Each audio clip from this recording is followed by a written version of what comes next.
The laboratory door opened. The light from the corridor rushed into the room, only to once again be shut out behind the closing door. Lucien didn't turn on the lights. He walked instead in the pale moonlight spilling through the window, and made his way over to the computer.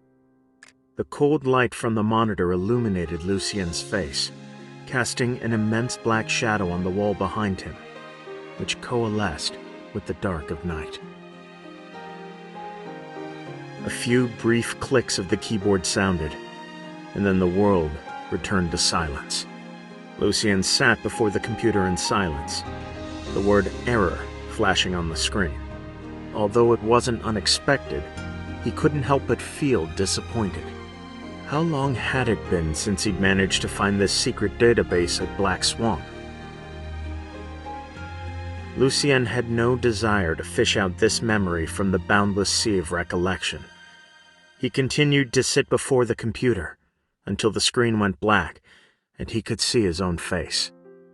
The cramped black frame contained his image within, as if in silent ridicule.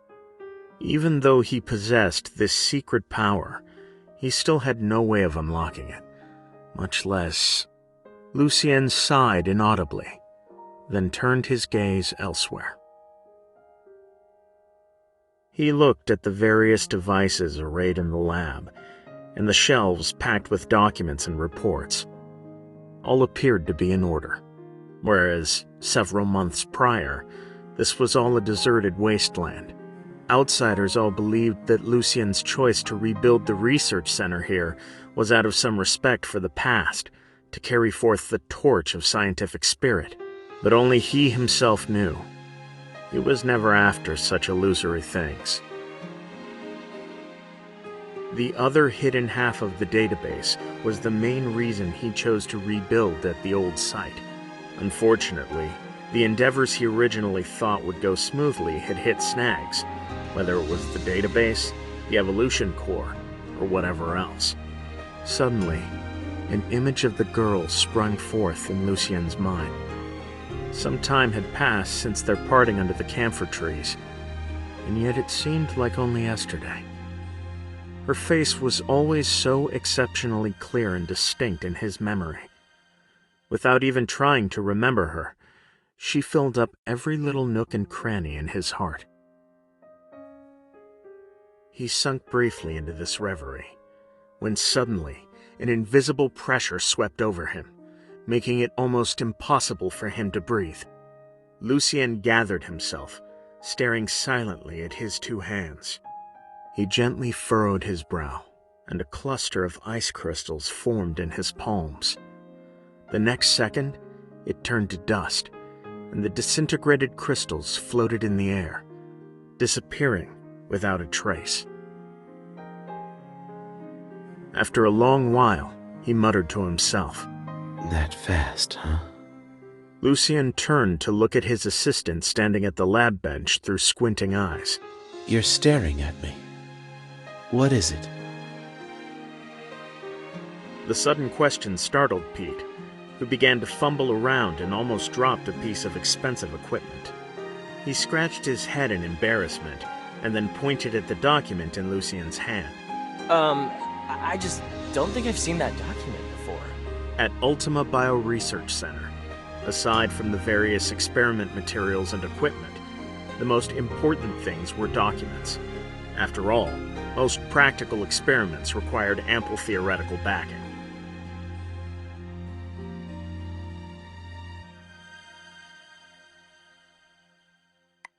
Not unlike other famous professors, Lucien was always very busy, so the materials in the research center were left to his assistants to organize.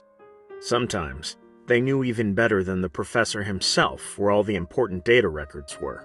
"This is new experimental data," Lucien answered simply, but then he caught Pete's puzzled gaze, and after a pause, he added, "It's unrelated to the research center's projects.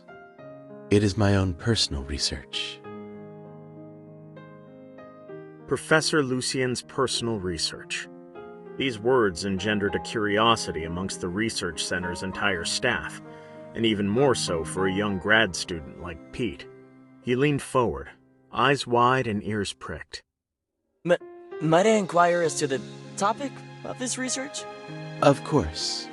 Lucien maintained a smile as he casually handed the document over to Pete. This is research into evol instability. Pete nodded as he pored over the precious document in his hands. The experiment data was incredibly detailed and clear. One could tell just by the look of it that it was the work of Lucien. However, there was one point that Pete couldn't make sense of. The research center did not have the experiment sample necessary to provide this kind of data. In other words, there were no evolvers here upon which Lucien could have run his experiment. He wanted to ask Lucien, but he couldn't find the words. All he could do was knit his brow and remain silent. You're wondering about the source of my data, aren't you? Don't worry. It was not obtained through any illicit means. As Pete vigorously shook his head in denial, Lucien took the document back and flipped casually through it. In contrast to his unconcerned motions, his tone had an icy edge to it. Never again would I. Pete had never heard Lucien use this sort of tone. Deep, throaty, like a bubble welling up from the depths of the ocean that then turned to ice upon reaching the surface. It sent him into a daze, and when he'd regained his senses, Lucien had resumed his breezy, genial smile, as if what he'd just said was a hallucination. In the future, there will be much more material related to this. I'll need you to organize it. Oh, yes, sir. Satisfied with the response, Lucien nodded and placed the stack of papers into a drawer. Lucien never planned to intentionally hide that research into evol instability from the research center's staff. He needed more data, whether out in the open or in secret. But at the same time, he did not plan to make this research public, because as he had said, this was personal research. Lucien's gaze rested placidly on his hand. He believed the instability of modified evol was a matter of course, just as multiple surgeries would inevitably leave behind side effects. The two operated on the same principle. Gain is always accompanied by loss. It was only fair. He was not afraid. If only he could see the future more clearly. Hazy sunlight shone on his palm. Lucien gently bent his knuckles, as if trying to grasp it in his hand.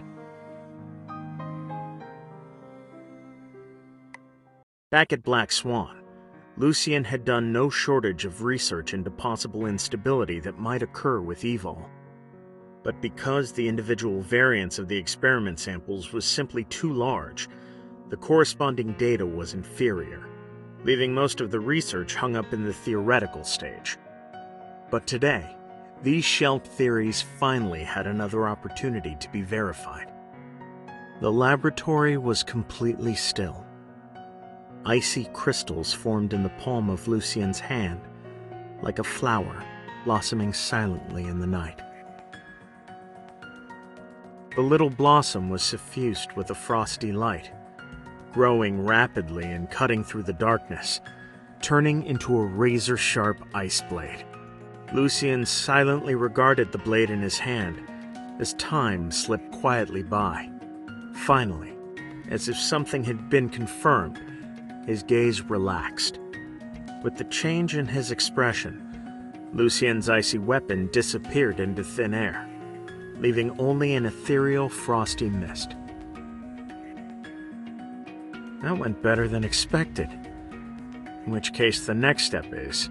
Lucien took off his glasses and set them on the desk. He looked at the experiment record, and his relaxed spine once again began to tense. But he quickly suppressed the emotional change. Before today, he'd made many different attempts. Although slightly different from the past, the nature of space folding remained the same. With that thought, a curious sense of ease welled up within him. Indeed, there was nothing to be anxious about. If it truly was an uncontrollable power, it is better to destroy it than to fearfully possess it. He slowly closed his eyes. A pale white glow gathered in his palms. The next second, the light burst forth, enveloping Lucien in a transparent force field.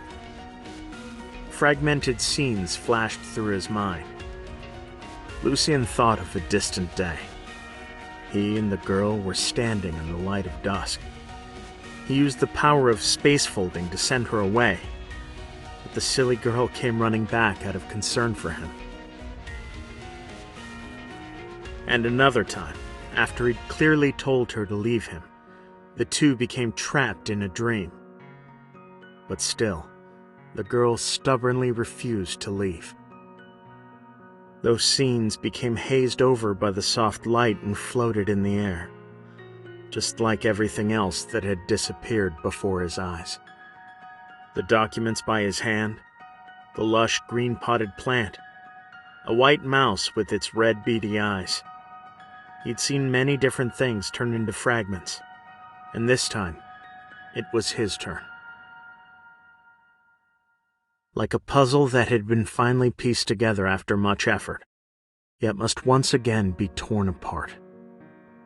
Lucien opened his eyes. Everything around him had changed. The pitch-black laboratory was no more, replaced by a crescent moon on the horizon and a night breeze mixed with the scent of flowers. He recognized that this was a garden near the research center, its walls overgrown with thick moss and dotted with snow-white flowers. Just as some men yearn for power, naturally others fear it. From the very day the Evolver list was published, Lucien had anticipated the appearance of devolution. He had a pretty good idea of who was behind it, and he did not plan on trying to stop them. The reason was simple. He didn't believe that such a tepid, inefficient method could realize that person's goal. But that girl always disrupted his plans so effortlessly. He never imagined that she'd actually get a hold of the so-called Devo serum and come to him with it. She'd come running in a tizzy, seemingly based on some rumor she'd heard, walking on eggshells to ask him if the Devo serum had come from the research center. But at the same time, she still trusted him. Or else, how could she just lie down so readily and let him draw blood?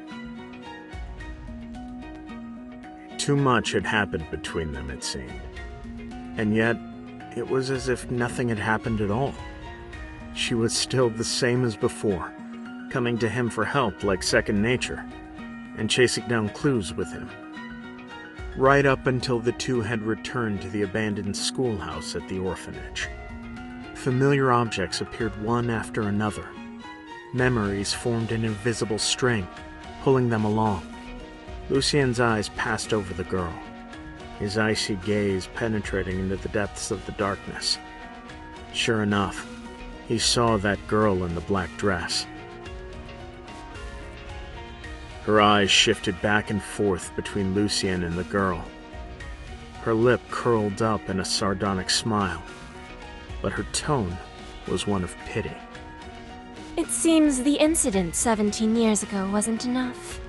The TV tower incident also didn't teach you a lesson. Oh, you. Still trusting others so easily. The girl seemed to quiver at these words. She looked to Lucien, then swiftly avoided his return gaze. Lucien noticed her movement. He looked at the girl's face, now turned away from him.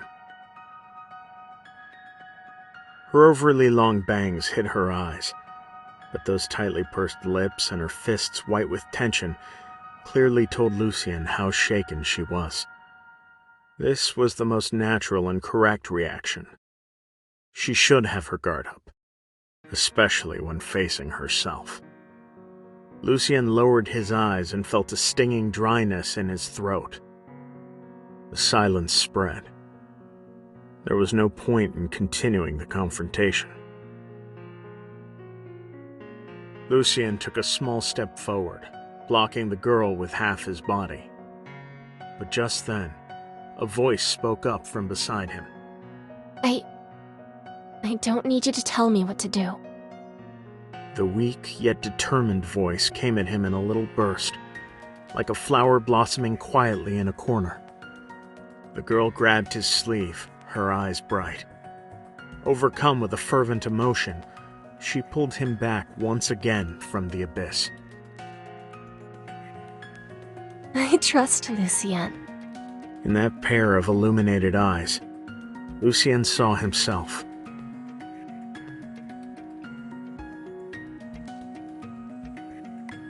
The rosy dawn grew brighter and brighter, scattering the mist drifting over the river, as well as the fragments before Lucien's eyes. The first to disappear were the girl's hands. They were a pair of tiny, thin hands, never too hot in the summer and always cool in the winter. Occasionally, she would stick her hand in Lucien's pocket for warmth, but most of the time, Lucien would take it upon himself to act first, removing a glove to give to her, then taking her other hand in his. But now, the dawn's light shone through her outstretched fingertips, merging them with the clouds in the sky, and preventing anyone from ever holding them again. Next was the girl's body. She was prone to insomnia, so Lucien had told her many bedtime stories. They were always fairy tales that she'd heard her whole life, and she always listened with such attention. For instance, when he got to the part of the story where the mermaid turns into sea foam, the girl would close her eyes as if she couldn't bear to listen and let out a soft sigh. She always felt so much empathy for others meeting their tragic ends, yet completely refused to see herself as a pawn of fate. The final thing to vanish was her face. For a moment, Lucien wasn't sure if he was seeing the scenery reflected in the girl's eyes, or that which was showing through behind her. In a short span of seconds, her eyes went from startled to confused, and finally, composed. A crystalline flare of light diffused in the thin mist, like an iridescent bubble bursting in the sunrise, leaving a strange sense of unreality. She vanished completely in the morning light. The uniquely shaped S-brooch fell to the ground, glinting in the light. Lucien reached down to pick it up, but a sudden pain stabbed at his heart, making him double over and clutch at his chest. From the darkness below the suspension bridge, a figure sauntered out, her light-colored hair shining in the sunlight. Artemis strode forward, but just as her fingertip was about to touch the brooch, a white force field appeared out of thin air, cutting her off from it. She was a bit surprised, but she quickly realized what had happened and scowled at Lucien. Ares, are you sure you want to continue using Evol? Lucien did not respond. He silently looked at that brooch, a grim smile on his lips. But his eyes shone brightly. The dawn's rays illuminated them, dispelling all obscurity and hesitation, and filling them with determination.